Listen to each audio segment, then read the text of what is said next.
Representatives from the Community Relations Service, the Justice Department's peacemakers, are continuing to meet with civil rights leaders, law enforcement officers, and area residents to address and to help alleviate community tensions. It was this trip that is now under investigation. What was the Department of Justice doing in Sanford, Florida, shortly following the shooting death of Trayvon Martin? According to a report just released by Judicial Watch, Community Relations Service workers were there to foment unrest and train protesters.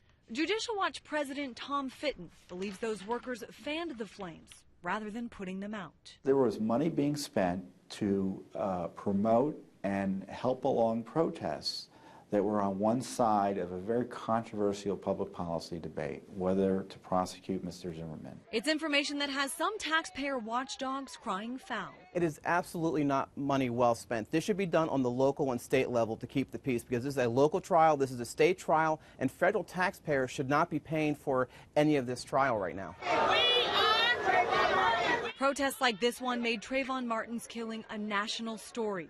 Soon, Sanford, Florida Police Chief Bill Lee was fired, which Fitton believes was also a result of DOJ efforts there. There was a well-publicized student sit-in of his office, and those students were bussed in with police escorts that the Justice Department helped set up. Now, we should mention at the time of some of those secret meetings, reports came out that actually said the opposite.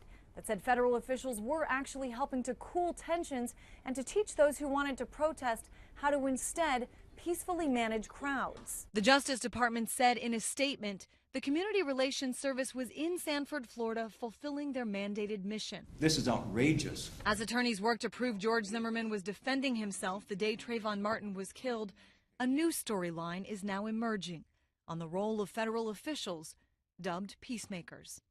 I'm Christine Frizzell, Fox 45 News.